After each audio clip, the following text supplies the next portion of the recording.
വയലും വീടും.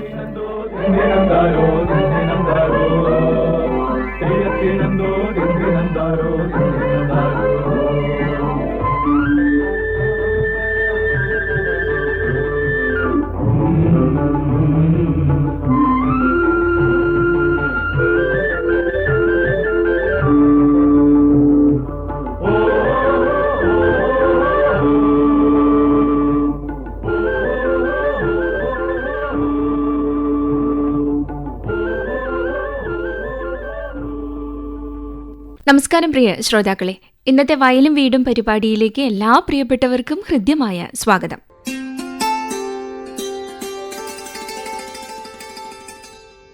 സ്വയം തൊഴിൽ ചെയ്യുന്നതിനോടൊപ്പം മറ്റുള്ളവർക്ക് തൊഴിൽ നൽകുന്നവരും കൂടിയാണ് സംരംഭകർ. സ്ഥിരോത്സാഹികളായവർക്ക് തങ്ങളുടെ അഭിരുചിക്കും വിപണിക്കും അനുയോജ്യമായ സംരംഭ മേഖലകൾ തിരഞ്ഞെടുക്കാനും ഉൽപ്പന്നങ്ങൾ നിർമ്മിച്ച് ഉപഭോക്താക്കളിലേക്ക് എത്തിക്കാനും കഴിയും. ഇന്ന് വയലും വീടും പരിപാടിയിൽ സൂക്ഷ്മ ചെറുകിട വ്യവസായ പദ്ധതികൾ ആരംഭിക്കുന്നതിന് മുന്നോടിയായി നാം അറിഞ്ഞിരിക്കേണ്ട കാര്യങ്ങളെക്കുറിച്ച് പറഞ്ഞു തരാനായി നമ്മളോടൊപ്പം ഇന്നുള്ളത് സംസ്ഥാന പ്ലാനിംഗ് ബോർഡിലെ ട്രഡീഷണൽ ഇൻഡസ്ട്രി വർക്കിംഗ് ഗ്രൂപ്പ് മെമ്പറും സംരംഭകർക്ക് ആവശ്യമായ നിർദ്ദേശങ്ങളും പരിശീലനവും നൽകുന്ന ശ്രീ അബ്ദുൽ അസീസ് CP ആണ്. നമ്മൾ പലപ്പോഴും വീടുകളിലിരിക്കുമ്പം വീട്ടുജോലിയൊക്കെ കഴിഞ്ഞിട്ടുള്ള സ്ത്രീകളാണെങ്കിലും അല്ലെങ്കിലും ഭിന്നശേഷിക്കാരായ പലരും ഉണ്ടാകാം. എന്തെങ്കിലുമൊക്കെ തങ്ങൾക്ക് സ്വന്തമായി ചെയ്യണം, ഒരു പക്ഷേ ക്രാഫ്റ്റൊക്കെ ചെയ്യാൻ കഴിവുള്ളവരുണ്ടാവാം, അല്ലാതെ തന്നെ എന്തെങ്കിലുമൊക്കെ ഒരു ബിസിനസ് ചെയ്യണമെന്ന് ആഗ്രഹിക്കുന്നവരും ഉണ്ടാവും. പക്ഷെ അങ്ങനെയുള്ളവർക്ക് എവിടെ തുടങ്ങണം, ആരെ സമീപിക്കണം, എന്തൊക്കെ നമുക്ക് ചെയ്യാൻ പറ്റും, സാമ്പത്തിക സ്ഥിതി, ഇതൊക്കെ ഒരു സംശയത്തിൻ്റെ നിഴലിലായിരിക്കും പലരും. അപ്പോൾ അങ്ങനെയുള്ള കുറേ സംശയങ്ങൾ വെച്ചുകൊണ്ട് മുന്നോട്ടിറങ്ങാൻ മടിച്ചു നിൽക്കുന്ന ഒരുപാട് ആൾക്കാരുണ്ട്. അപ്പോൾ ഇത്തരത്തിലുള്ള ചെറുകിട സംരംഭങ്ങൾ തുടങ്ങാനായിട്ട് ഉള്ള നിർദ്ദേശങ്ങൾ തരാനായി നമ്മളോടൊപ്പമുള്ളത് എൻ്റെ പേര് അബ്ദുൽ അസീസ്. ഞാൻ ഒരു സംരംഭകനായി രംഗത്ത് വന്ന ആളാണ്. ഇന്നിപ്പോൾ കേരളത്തിലുടനീളം സംരംഭകരെ വാർത്തെടുക്കുന്നതിനാവശ്യമായ ക്ലാസ്സുകളും മറ്റു നിർദ്ദേശങ്ങളെല്ലാം നൽകിക്കൊണ്ടിരിക്കുന്നു. ഇന്ന് ഞാൻ സ്റ്റേറ്റ് പ്ലാനിംഗ് ബോർഡിലെ ട്രഡീഷണൽ ഇൻഡസ്ട്രിയുടെ വർക്കിംഗ് ഗ്രൂപ്പിൻ്റെ ഒരു മെമ്പറാണ്.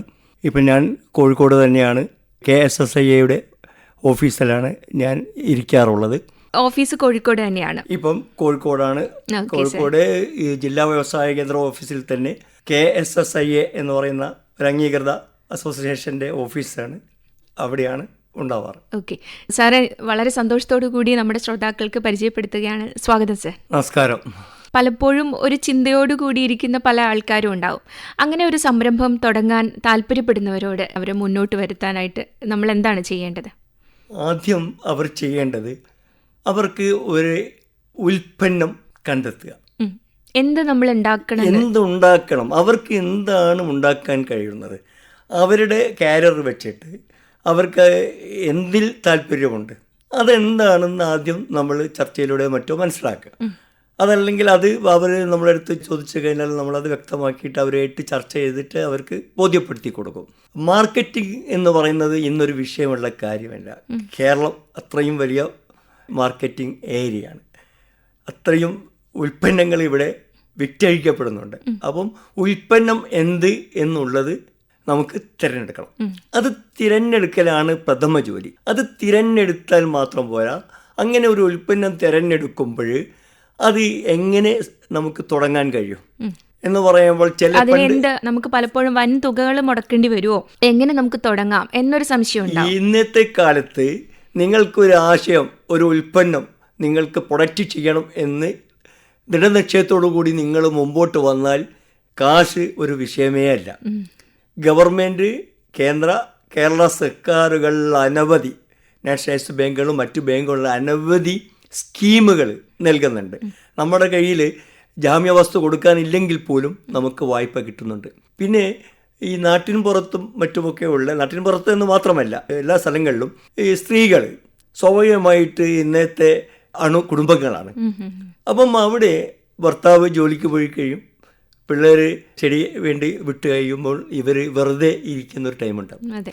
ആ സമയം സ്വന്തം വീട്ടിലിരുന്ന് ഉൽപ്പന്നങ്ങൾ ഉണ്ടാക്കി വിൽക്കാൻ കഴിയുന്ന സ്കീമുകളിൽ നിന്ന് കേരള സർക്കാർ നടപ്പിലാക്കിക്കൊണ്ടിരിക്കുന്നുണ്ട്. അതാണ് ഹൗസ് ഹോൾഡ് നാനോ ഇൻഡസ്ട്രി. നിങ്ങളുടെ വീടുകളിൽ നിങ്ങൾക്ക് അത് വീട്ടമ്മമാർ മാത്രമല്ല, പ്രായമായ വെറുതെ വീട്ടിലിരിക്കുന്ന ആളുകളുണ്ടാവും, അതിലുപരി ഭിന്നശേഷിക്കാരായ ആളുകളുണ്ടാവും. ഇത്തരത്തിലുള്ള ആളുകൾക്കൊക്കെ ഈ വീട്ടിലിരുന്ന് കൊണ്ട് നമ്മൾ ഇത്ര രൂപ ദിവസം കിട്ടണമെന്നല്ല, നമുക്ക് കിട്ടുന്ന സമയം എത്ര കാശ് നമുക്ക് ഇതിൽ കൂടെ വരുമാനം ഉണ്ടാക്കാൻ കഴിയും എന്ന് മാത്രമേ ചിന്തിക്കാവൂ. ഒരു ദിവസം എനിക്ക് ഇത്ര രൂപ, ഞാൻ ഇത്രയും കാലം ഒരു ജോലിക്ക് പോയി ഇത്ര കിട്ടിയിരുന്നു, ഇന്ന് എനിക്ക് അത് തന്നെ കിട്ടണം എന്ന് വാശി പാടില്ല. നമുക്ക് ഒരു ചെറിയ സംരംഭം എന്തായാലും അത് നമുക്ക് വീട്ടിൽ തന്നെ ചെയ്യാം. അതിനിന്ന് ഗവൺമെൻറ് പുതിയ സംവിധാനമാണ് ഞാൻ നേരത്തെ പറഞ്ഞ ഹൗസ് ഹോൾഡ് നാനോ ഇൻഡസ്ട്രി എന്ന് പറഞ്ഞാൽ ഒരു പദ്ധതി. നമ്മൾ എന്തെങ്കിലും ഒരു പദ്ധതി മനസ്സിൽ കണ്ടു കഴിഞ്ഞാൽ ആ പദ്ധതിക്ക് നമ്മൾ എന്ത് ചെയ്യണം, ഒരു പ്രൊജക്റ്റ് റിപ്പോർട്ട് തയ്യാറാക്കണം. അപ്പോൾ പലപ്പോഴും പലർക്ക് സംശയം തോന്നുന്നത് എങ്ങനെ തയ്യാറാക്കും. പറയാം. അപ്പോൾ അത് ആരെ നമ്മൾ സമീപിക്കണം? ആദ്യം നിങ്ങൾ തന്നെ ഒരു പ്രൊജക്റ്റ് നിങ്ങളുടെ മനസ്സിൽ ഉണ്ടാക്കിയെടുക്കണം. അതല്ലെങ്കിൽ ഒരു പേപ്പറിൽ കുറിച്ച് വെക്കണം. നമ്മളിപ്പോൾ ചെയ്യാൻ തീരുമാനിച്ചിരിക്കുന്ന ആ സംരംഭത്തെക്കുറിച്ച് ഉള്ള വ്യക്തമായിട്ടൊരു രൂപരേഖ ആണല്ലോ നമ്മൾ ആ പ്രൊജക്റ്റായിട്ട് കൊടുക്കേണ്ടത്. അപ്പോൾ ആ പ്രൊജക്റ്റിൽ എന്തെല്ലാം കാര്യങ്ങൾ കൃത്യമായിട്ട് ഉൾപ്പെടുത്തിയിരിക്കണം? ഒരു പ്രൊജക്റ്റ് എന്ന് പറയുന്നത് 2 ഘടകങ്ങൾ ചേർന്നതാണ്. ഒന്ന് സ്ഥിര മൂലധനം, 2 പ്രവർത്തന മൂലധനം. അതായത് ക്യാപിറ്റൽ എക്സ്പെൻഡിച്ചറും വർക്കിംഗ് ക്യാപിറ്റലും ചേരുന്നതാണ് ഒരു പ്രൊജക്റ്റ് റിപ്പോർട്ടിൽ വരുന്ന പ്രൊജക്റ്റ് കോസ്റ്റ്. എപ്പോഴും പ്രൊജക്റ്റ് കോസ്റ്റ് കണക്കാക്കുന്നത് ഈ 2 ഘടകങ്ങളെയും ഉൾപ്പെടുത്തിയാണ്. അപ്പോൾ എന്താണ് സ്ഥിര മൂലധനം, അതായത് ക്യാപിറ്റൽ എക്സ്പെൻഡിച്ചർ എന്താണ്? ഒന്ന്, നിങ്ങളുടെ സ്ഥാപനം തുടങ്ങുമ്പോൾ അതിന് വേണ്ട കെട്ടിടമാണ്, അത് നിങ്ങളുടെ വീടാണ്, അപ്പോൾ അതിലേക്ക് നിങ്ങൾ ചിന്തിക്കേണ്ടതില്ല. പിന്നെ വേണ്ടത് അതിലേക്ക് വേണ്ട എക്യുപ്മെൻറ്റ്സ്. അപ്പോൾ ഒരു എക്സാമ്പിൾ നമ്മൾ പറയുകയാണ്, ഞാനൊരു ബാഗ് തയ്ച്ചു കൊടുക്കുന്നു, ക്ലോത്ത് ബാഗ്. മറ്റ് പല ബാഗുകളുണ്ട്, പല രൂപത്തിലുള്ളത് തയ്ക്കാം. അപ്പോൾ ഒരു ക്ലോത്ത് ബാഗിന് മാത്രം നമ്മൾ എടുക്കുകയാണെങ്കിൽ അതിന് ചിലപ്പോൾ 1-2 തയ്യൽ മെഷീൻ വേണ്ടി വരും. നമ്മൾ സ്വന്തം അല്ലെങ്കിൽ ഒരാളെയും കൂടെ നമുക്ക് പുറത്തുനിന്ന് ഒരാളെ കൂടി ജോലി വീട്ടിൽ കൊടുത്തുകൊണ്ട് നമുക്ക് ജോലി ചെയ്യിപ്പിക്കാൻ പറ്റും. അപ്പോൾ അതിന് തയ്യൽ മെഷീൻ വേണ്ടി വരും, അതിന് കട്ടിംഗ് മെഷീൻ വേണ്ടി വരും, അതിന് നിങ്ങൾക്ക് ടേബിൾ വേണ്ടി വരും, കസേര വേണ്ടി വരും. ഇങ്ങനെ എന്തൊക്കെ ടൂൾസ്, എക്യുപ്മെൻറ്റ്സ് നിങ്ങൾക്ക് ആവശ്യമുണ്ടോ അതിൻ്റെ ഒക്കെ വില എത്രയാണെന്ന് മനസ്സിലാക്കി അത് കണക്ക് കൂട്ടുക. അത് കണക്ക് കൂട്ടുമ്പോൾ എത്ര തുകയാണോ വരുന്നത് ആ തുകയാണ് നമ്മുടെ ക്യാപിറ്റൽ എക്സ്പെൻഡിച്ചർ.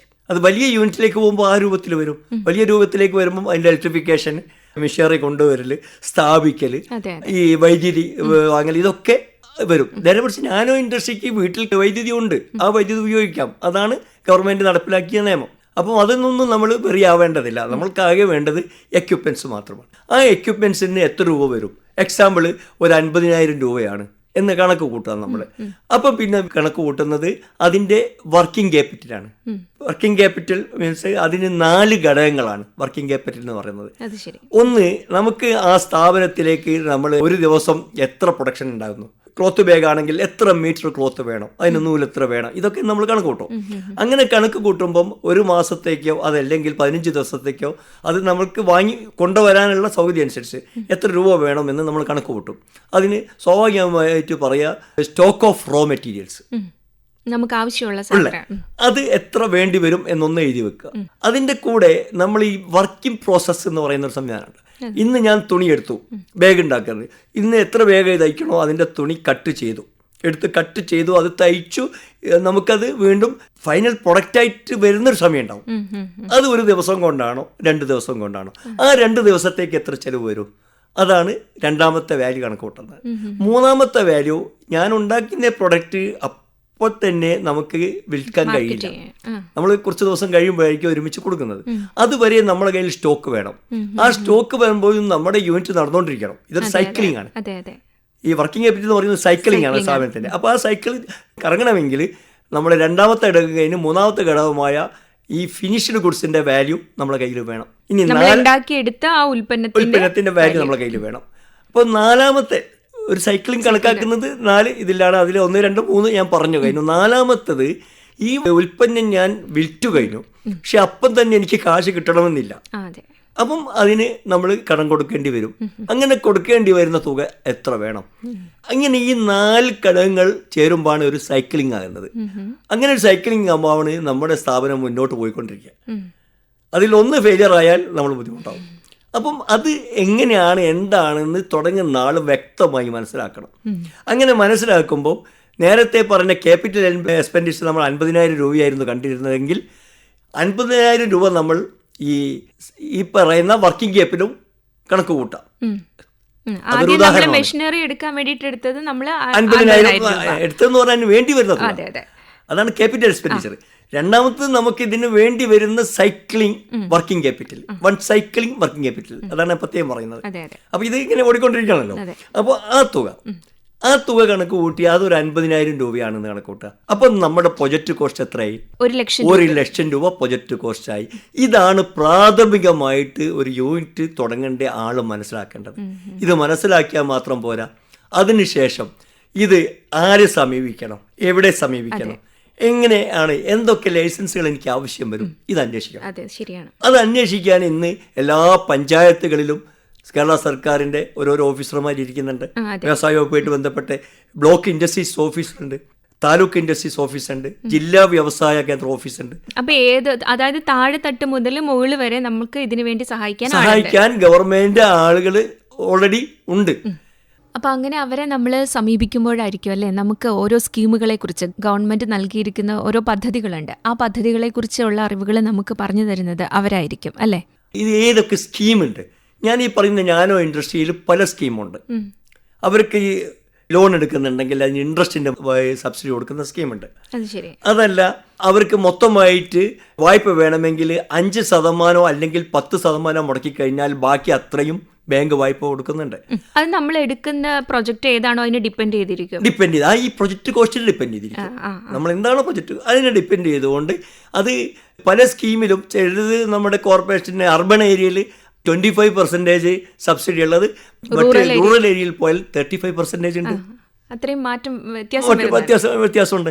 അപ്പം അങ്ങനെ അതൊക്കെ എന്താണെന്ന് മനസ്സിലാക്കി കഴിഞ്ഞാൽ, പ്രൊജക്റ്റ് കോസ്റ്റ് കണ്ടു കഴിഞ്ഞാൽ ഈ സ്കീം എന്താണെന്ന് മനസ്സിലാക്കിയിട്ട് വേണം ഇതിൻ്റെ മീൻസ് ഓഫ് ഫൈനാൻസ്, അതായത് നമ്മൾ എങ്ങനെയൊക്കെ ഇതിന് വേണ്ട ധനം സ്വരൂപിക്കണം, അതാണല്ലോ മീൻസ് ഓഫ് ഫൈനാൻസ്. അപ്പം അത് കണ്ടു കഴിഞ്ഞാൽ നമുക്ക് വളരെ ഈസിയായി. അപ്പോൾ ഒരു ബാങ്കിൽ ചെല്ലുക. അപ്പോൾ നമ്മൾ മനസ്സിലാക്കേണ്ടത് ബാങ്കിൽ ചെല്ലുമ്പോഴുണ്ടാകുന്നൊരവസ്ഥ എന്താണെന്ന് പറഞ്ഞാൽ, പലപ്പോഴും ഈ ബാങ്കിലെ ഡോറിൽ, മാനേജറുടെ ഡോറിൽ അങ്ങോട്ട് എത്തിയില്ല, അതിൻ്റെ അകത്തേക്ക് കടന്നു പോവാൻ നമ്മുടെ പല ആളുകൾക്കും, വിദ്യാസമ്പന്നരെന്ന് പറയുന്ന നമ്മുടെ പല ആളുകളും ഇപ്പോഴും എന്തോ ഒരു ഭയം, ഒരു മാനേജറുടെ അടുത്ത് കയറി ചെന്ന് എൻ്റെ കാര്യം ഇതാണ് എന്ന് അവതരിപ്പിക്കാൻ ഇന്നും പലർക്കും കഴിയുന്നില്ല. അതാണ് നമുക്ക് ഇവിടെ ഏറ്റവും വലിയ പരാജയം. അപ്പോൾ എന്ത് ചെയ്യണം? അവർ നമ്മളെ ഡിപ്പെൻഡ് ചെയ്യണം. അവർ നമ്മളെ ഡിപ്പെൻഡ് ചെയ്യുന്ന രൂപത്തിലേക്ക് നമ്മൾ ഇതിനെ കൊണ്ടുപോകണം. എന്ന് പറഞ്ഞാൽ അത് കൊണ്ടുപോകണമെങ്കിൽ എന്ത് ചെയ്യണം? ഈ തുടങ്ങാൻ ഉദ്ദേശിച്ച എന്തൊക്കെയാണ് എന്ന് വ്യക്തമാക്കുകയും ഏത് സ്കീം ആണ് എന്ന് വ്യക്തമാക്കുകയും ചെയ്തതിന് ശേഷം അതിനാവശ്യമായ കൊട്ടേഷനുകൾ വേണമെങ്കിൽ കൊട്ടേഷനുകൾ, മിഷനറിയുടെ മറ്റുള്ള രേഖകൾ, ഞാൻ എത്ര വരെ പഠിച്ചു, എൻ്റെ ആധാർ കാർഡ് നമ്പർ എത്രയാണ്, എൻ്റെ പാൻ കാർഡ് എന്താണ്, ഏത് ബാങ്കിലാണ് അക്കൗണ്ട് ഉള്ളത് എന്നുള്ള എല്ലാ രേഖകളെയും കോപ്പി അടക്കം ഈ പദ്ധതി രേഖയുമായിട്ട് വേണം ബാങ്കിനെ സമീപിക്കാൻ. അപ്പം നമ്മുടെ കൈവശമുള്ള നമ്മുടെ ഡീറ്റെയിൽസ് അടക്കം എല്ലാം കൊണ്ട് വേണം അവിടെ ചെല്ലാൻ വേണ്ടിയിട്ട്. നമുക്ക് എല്ലാ ബാങ്കുകളെയും അങ്ങനെ സമീപിക്കാൻ പറ്റുമോ, അല്ലെങ്കിൽ ഏതെങ്കിലും സ്പെഷ്യലൈസ്ഡ് ബാങ്കുകൾ മാത്രമാണോ? അങ്ങനെയില്ല, നിങ്ങൾക്ക് എനി ബാങ്ക്, എല്ലാ ബാങ്കിനെയും സമീപിക്കാം. ചില സ്കീമുകളിൽ മാത്രമേ ചിലപ്പം വ്യത്യാസമുള്ളൂ, അല്ലാതെ ഏത് ബാങ്കിനെയും നമുക്ക് സമീപിക്കാം. അപ്പോൾ ആ ബാങ്കിനെ സമീപിക്കുമ്പോൾ നമ്മൾ ഈ പദ്ധതി രേഖ നമ്മൾ അങ്ങോട്ട് കൊടുക്കണം. കയറി ചെന്ന് സാറിനോട് ഞാൻ ഇന്ന് ആവശ്യത്തിന് വന്നാണ്, എനിക്ക് ഒരു പദ്ധതിയുണ്ട്, നമ്മൾ സാറേ ലോൺ തരുമോ എന്നല്ല ചോദിക്കേണ്ടത്. അവിടെയാണ് നമ്മൾ പരാജയപ്പെടുന്നത്. വായ്പ തരുമോ എന്ന് ചോദിക്കാനേ നമ്മൾ പോകാൻ പാടില്ല. ഞാനൊരു പദ്ധതി തുടങ്ങാമെന്നോ, അതിൻ്റെ പൂർണ്ണ പ്രൊജക്റ്റ് റിപ്പോർട്ടാണ് ഞാൻ ഇത്, അതിൻ്റെ കൂടെ എൻ്റെ ഡീറ്റെയിൽസുകളും വെച്ചിട്ടുണ്ട്, സാർ ഇതൊന്ന് പരിശോധിച്ച് എനിക്ക് ആവശ്യമായ വായ്പ ഇന്ന സ്കീമിലാണ് ഞാൻ ഉദ്ദേശിക്കുന്നത്, ആ സ്കീമിൽ എനിക്ക് തരാൻ പറ്റുമോ ഇല്ലേ എന്ന് സാറൊന്ന് പരിശോധിച്ചിട്ട് എനിക്ക് അതിനൊരു മറുപടി തരണം, ഞാൻ അടുത്ത ആഴ്ച വരാം എന്ന് പറഞ്ഞാൽ ആര് കമ്മിറ്റ്മെൻ്റായി? മാനേജർ ഇൻട്രസ്റ്റ് ആയി. അപ്പോൾ അയാൾക്ക് ആൾ കൊള്ളാലോ. അപ്പോൾ ഇത് ശരി, അയാൾ വാങ്ങി വെച്ച് ഇതൊക്കെ നോക്കി. പക്ഷേ എന്തിൽ നമ്മൾ മനസ്സിലാക്കേണ്ടത്, ബാങ്കിൽ പോകുമ്പം പ്രാഥമികമായിട്ട് മറ്റൊന്നും നമ്മൾ മനസ്സിലാക്കേണ്ടത്, ബാങ്കിൽ ചെന്നാൽ സിബിൽ സ്കോർ എന്ന് പറയുന്ന ഒരു സംവിധാനമുണ്ട്. അതൊന്ന് സാറൊന്ന് വിശദീകരിക്കാം. സിബിൽ സ്കോർ എന്ന് പറയുമ്പോൾ ചിലപ്പം നേരത്തെ ലോൺ എടുത്തിട്ടുണ്ടാവും. അപ്പോൾ ചിലപ്പോൾ ഞാൻ ഏതെങ്കിലും ഒരു ബൈക്കിന് ലോൺ എടുത്ത് ഏതെങ്കിലും ഏജൻസി കൂടെ ആയിരിക്കും. അപ്പോൾ ചിലപ്പോൾ അതിന് തിരിച്ചടവൊക്കെ വൈകിട്ടുണ്ടാവും.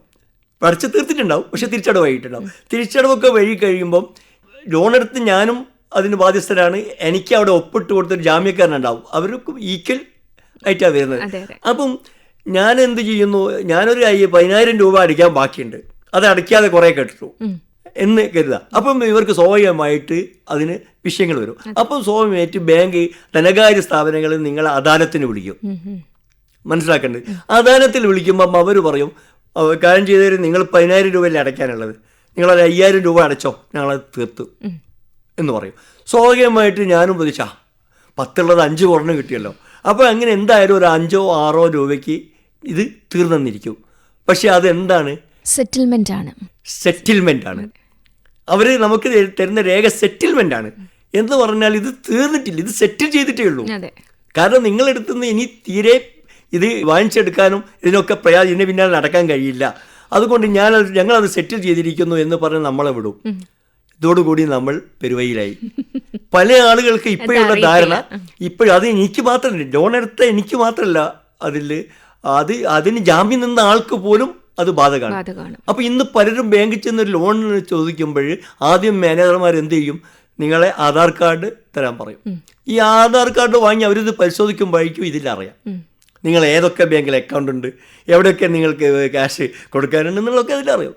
പക്ഷെ അവിടെയൊക്കെ നമ്മൾ ലോൺ എത്ര ഉണ്ടായിക്കോട്ടെ, കറക്റ്റ് തിരിച്ചടവാണ്, ഒരു വിഷയമില്ല, ബാങ്കിനൊരു വിഷയമില്ല, നിങ്ങൾക്ക് ലോൺ തരാൻ കാത്തിരിക്കുന്നു. അതാണ്. അപ്പം നമ്മൾ മനസ്സിലാക്കേണ്ടത് ഇത്തരത്തിലുള്ള വിഷയങ്ങൾ ഇല്ലാതിരിക്കാൻ ശ്രമിക്കണം.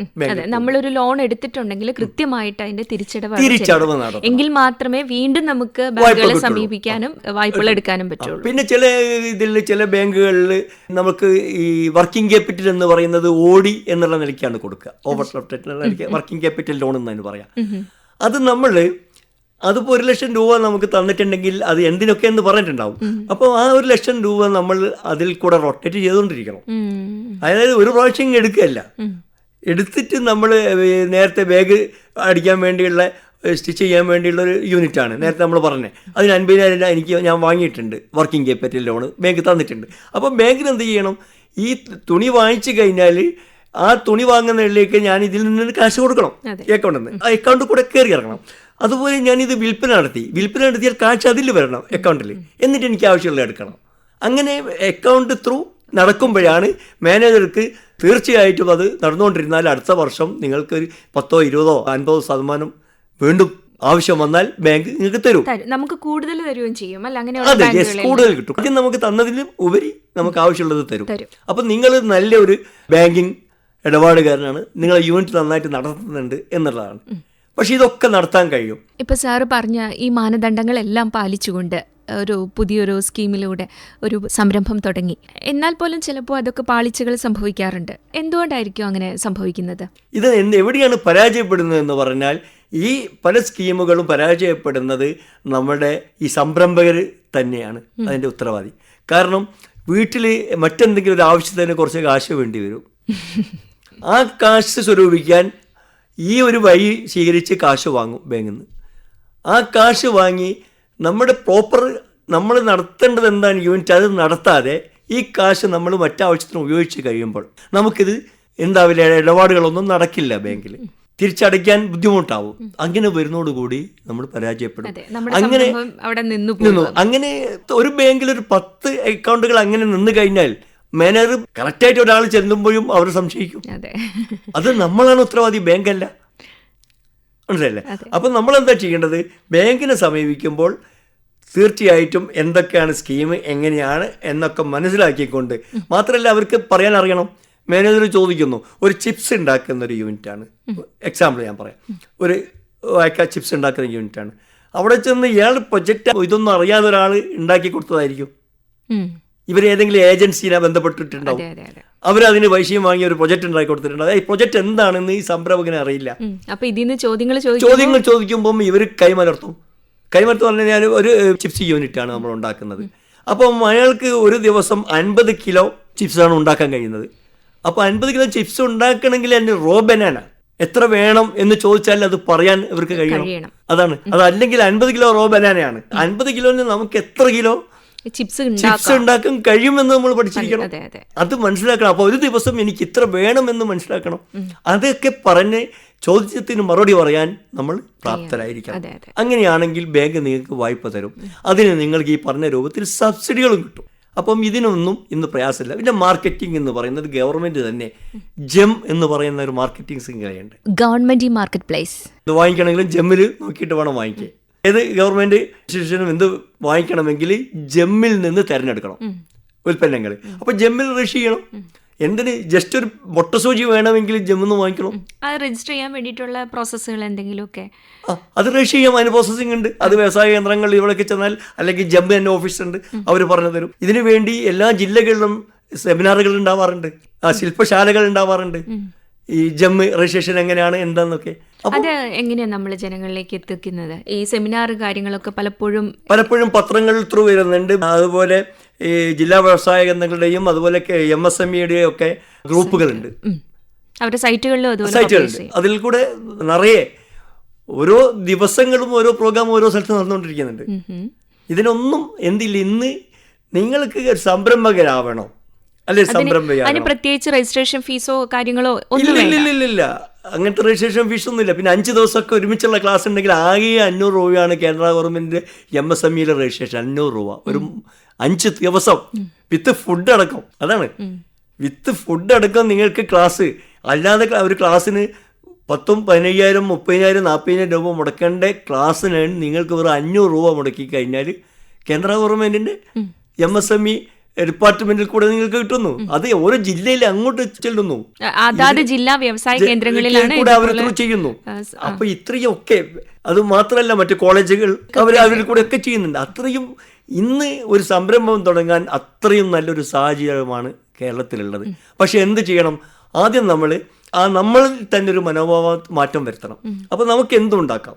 ഒരു പ്രായമുള്ള ഒരാൾ വെറുതെ വീട്ടിലിരിക്കുന്നുണ്ട്, മറ്റുള്ള സ്വാധീന കുറവുകളൊന്നുമില്ല, അല്ല ഇതാണ് അവർക്ക് ഒന്നും വേണ്ട. ഒരു പേപ്പർ ബാഗ് ഉണ്ടാക്കാൻ പഠിക്കാൻ 10 മിനിറ്റ് മതി, അല്ല 15 മിനിറ്റ് മതി ഒരു പേപ്പർ ബാഗ് ഉണ്ടാക്കാൻ പഠിക്കാൻ. അതിന് ആകെ ചിലവ് വരുന്ന ഒരു മോൾഡാണ്. പക്ഷെ അതേ യൂണിറ്റ് തന്നെ ലക്ഷങ്ങളത് വേറെയുണ്ട്.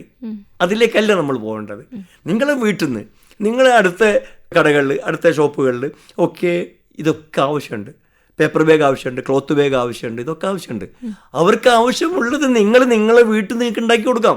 അപ്പോൾ അങ്ങനെ കിട്ടുമ്പം ചെറിയൊരു കാശായിരിക്കും നമുക്ക് അതിൽ വരുമാനം കിട്ടുന്നുള്ളൂ. പക്ഷെ അത്രയും നമുക്ക് ചിലവുള്ളൂ, വലിയ ഇൻവെസ്റ്റ്മെന്റ് ഇല്ല. അപ്പം അങ്ങനെ ഒരു ഇൻവെസ്റ്റ്മെന്റിൽ നമ്മൾ തുടങ്ങി ഒരു ദിവസം ഒരു 20 എണ്ണം വെച്ച് ഉണ്ടാക്കുകയാണെങ്കിൽ നമുക്കൊരു എന്തായാലും ഒരു 5 ദിവസം കൊണ്ട് 100 ബാഗ് കിട്ടില്ലേ. ഈ 100 ബാഗ് കിട്ടുമ്പം നമുക്ക് 1 രൂപയാണെങ്കിൽ ലാഭമെങ്കിൽ 100 രൂപ ലാഭം കിട്ടുന്നുണ്ട്. അങ്ങനെ ചിന്തിക്കാവുള്ളൂ. അല്ലാതെ ഒരു ദിവസം എനിക്ക് 500 കിട്ടണം 1000 കിട്ടണം എന്ന് ചിന്തിച്ച് ഒന്നും തുടങ്ങരുത്. അങ്ങനെ ഇത് ഡെവലപ്പ് ആയി കഴിയുമ്പോൾ നിങ്ങൾക്ക് വേണമെങ്കിൽ പുതിയ മെഷീനറി വെക്കാം, ആളുകൾ വേറെ വെക്കാം. നിങ്ങൾക്ക് ദിവസം 10,000, 50,000, 1 ലക്ഷം, 10 ലക്ഷം ഒക്കെ വരുമാനം ഉണ്ടാക്കി മാറ്റാം.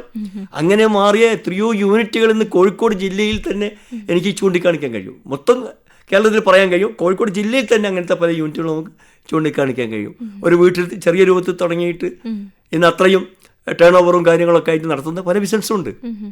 എന്ത് തുടങ്ങണം എന്നുള്ളതിന് വ്യക്തമായ പ്ലാൻ വേണം. അതിന് നിങ്ങൾക്ക് വേണമെങ്കിൽ ഞാൻ എൻ്റെ ഫോൺ നമ്പർ തരാം, ബന്ധപ്പെട്ട് കഴിഞ്ഞാൽ. സാറിന്റെ ഫോൺ നമ്പർ പറഞ്ഞോളൂ. 9440238551 944070238551. ഈ നമ്പറിൽ ബന്ധപ്പെട്ടാൽ നിങ്ങൾക്ക് വേണ്ട എല്ലാ നിർദ്ദേശങ്ങളും നമ്മൾ ഫ്രീ ആയിട്ട് ചെയ്തു തരുന്നതാണ്. ഇനി നേരിട്ട് കണ്ടിട്ട് എന്തെങ്കിലും സംസാരം ഒരു ഫീസും ഇല്ല. നിങ്ങൾ എൻ്റെ അടുത്ത് വന്നു കഴിഞ്ഞാൽ ഞാൻ അതിൻ്റെ ഒരു സംരംഭം എങ്ങനെ തുടങ്ങണം, എവിടെ തുടങ്ങണം, എങ്ങനെ അപേക്ഷ നൽകണം, ഇന്നത്തെ അപേക്ഷകളൊക്കെ ഓൺലൈനാണ്. ഇന്നിപ്പം ഗവൺമെൻറ് തന്നെ PMFME എന്ന് പറയുന്ന ഒരു സ്കീമുണ്ട്. ആ സ്കീം എന്ന് പറയുന്നത് അതിനു വേണ്ടി പ്രത്യേകിച്ച് കുറച്ച് ആളുകളെ ജില്ലാ വ്യവസായ കേന്ദ്രത്തിൽ തിരഞ്ഞെടുത്ത് അവരെ വിട്ടിരിക്കുകയാണ്. അത് സെൻട്രൽ ഗവൺമെൻറ്റിൻ്റെ ആണോ?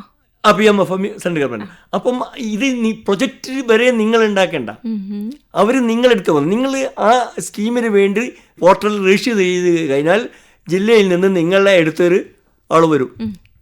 ജസ്റ്റ് ഒന്ന് രജിസ്റ്റർ ചെയ്താൽ മാത്രം മതി. അവിടെ വരും. വന്നിട്ട് നിങ്ങൾക്ക് വേണ്ട എല്ലാം നിങ്ങളെ കൂടെ നിന്നിട്ട് ആ പ്രൊജക്ട് തുടങ്ങാൻ വേണ്ടി. അതിപ്പോ ഈ ഒരു സ്കീമിലെ ഏത് തരത്തിലുള്ള ഒരു സംരംഭം വേണമെങ്കിലും നമുക്ക് തുടങ്ങാൻ പറ്റും. അത് ഫുഡ് ബേസ്ഡ് ഇൻഡസ്ട്രി ആണെങ്കിൽ, ഫുഡുമായിട്ട് ബന്ധപ്പെട്ട ഇൻഡസ്ട്രിയാണ് ഇപ്പോൾ ഇവിടെ അതിൽ സബ്സിഡി കിട്ടുള്ളൂ.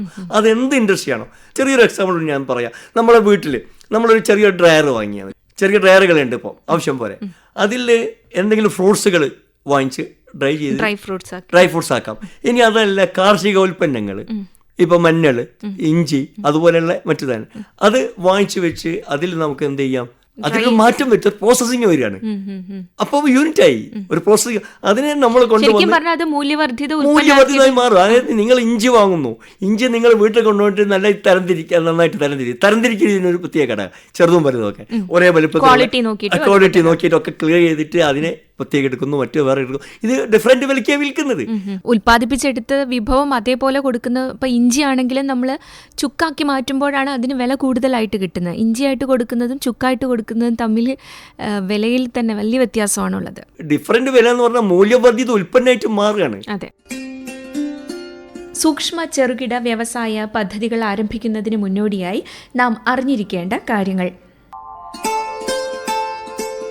സംസ്ഥാന പ്ലാനിംഗ് ബോർഡിലെ ട്രഡീഷണൽ ഇൻഡസ്ട്രി വർക്കിംഗ് ഗ്രൂപ്പ് മെമ്പറും സംരംഭകർക്ക് ആവശ്യമായ നിർദ്ദേശങ്ങളും പരിശീലനവും നൽകുന്ന ശ്രീ അബ്ദുൽ അസീസ് CP പങ്കെടുത്ത അഭിമുഖ സംഭാഷണത്തിന്റെ ആദ്യ ഭാഗമാണ് ഇതുവരെ കേട്ടത്. ഈ അഭിമുഖ സംഭാഷണത്തിന്റെ തുടർന്നുള്ള ഭാഗം നാളെ വൈകുന്നേരം 6:50 വയലും വീടും പരിപാടിയിൽ കേൾക്കാം.